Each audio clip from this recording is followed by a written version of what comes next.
as described, as opposed to requiring a fully manned person for how many days in the year, so that relieves some pressure and financial responsibility too. But I understand that there's been a lot of pressures and everybody's tightening about these days. It's just not easy. So financially we can understand and respect that. But I think in the process, budget discussions and in our consideration of the future, it's like, I guess what I'm saying is that we can't expect it to be indefinite. Like it can't be, expected every year necessarily, but for the time being, maybe it's necessary, and then we'll reconsider for the next term. Well, I would say that as a practice standard though, in the province where municipalities do fund tourism services, would you wish to do that within the municipality itself? I know, there's a sort of pay grade that gets involved that way, and certainly you can pay more for somebody like me to do that. Tourism Sarnia Mountain though is never going to answer a phone call and is never going to deal with tourists. They don't even have a frontage. And they've moved their offices. They do not have display racks. They do not have staff who answers tourism questions. That's not their mandate at all. They have office space at the Sarnia Chamber. Well, they did in the past. They had lots of, I've been in the offices, And I they know what the new eradicated it. offices look They like. got rid of There it. were lots of, and they did a lot of telephone answering. They gave us statistics actually saying how many telephone calls that they answered and how many packages they sent out. And they're quite extensive, like 60,000 or something, big numbers. And for what they say is for the whole Lambton Shores, or the whole Lambton County area. So, and I know that's obviously a large area, but they do a fair amount. I don't know whether there could be some re-education in that process too. We're paying tens of thousands of dollars to them. That's not their problem. That's not their problem, but I'm saying to council more than anything, that we have to deal with that because we need to get money for our dollar. I mean, we get value for our dollar somehow from tourism somehow. We have to have Somehow. Yeah, that's okay. I'm really truly wondering if $12,000 is enough. We have $20,000.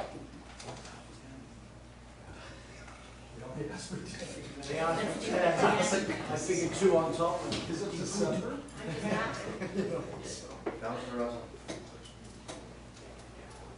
I support the 2 extra over here. It isn't enough. My feeling it isn't enough, but I think when I made the motion to set aside some money this year for economic development and this, we've already had a request. What was your request earlier? 40,000 in February. We got 20 through, and we all decided that 20 had a purpose, right? That we were going to look at this year. Isn't that what we all decided? Yeah. All these discussions we're having today, that which you almost said ad nauseum, you didn't. But the reality is, we've been down these streets so many times. There's people in the audience who've been down the street with us a few times out there in the far reaches. And the fact of the matter is that all these are good points, and we have to study them, and we have to get on the top of them. And we also have to make sure that we get the value for a dollar. So why don't we take and alleviate the problem that I think you brought to our attention today? We want this partnership to extend.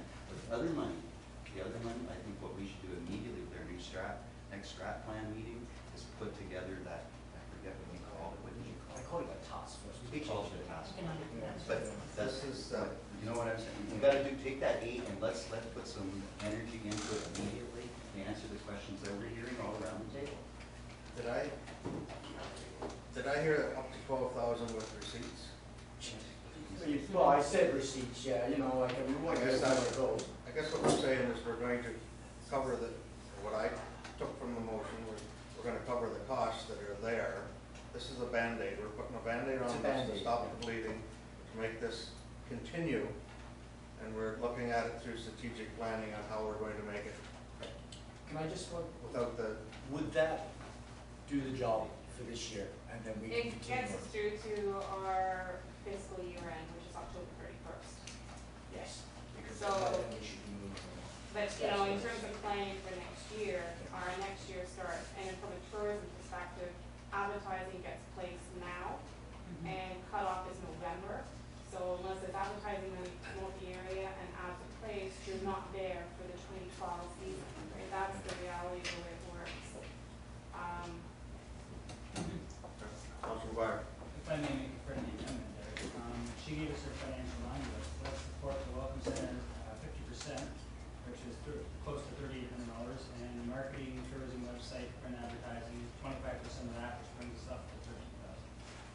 least we have a set benchmark number, 25% half of tourism. The tourism runs half the year, right? That's when you have your peak, 6 months of the year is your peak time.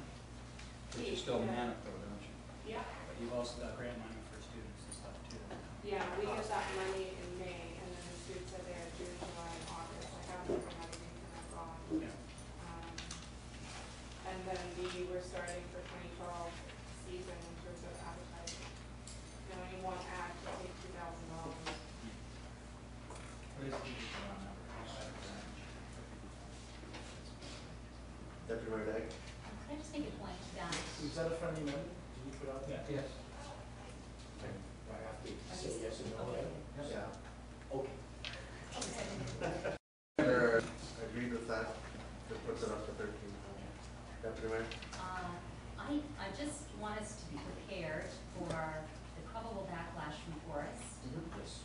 because we only have $20,000 for economic development, and as soon as they hear that we've given 13,000, there's perceptions, unfortunately, and The forest people belongs to will it. not, I know they do technically, but it's called Grand Bend Chamber of Commerce. No, it's not, we're Grand Bend and area. And It's area Chamber Chamber of of Commerce. Commerce. And this is tourism services, it's not chamber services.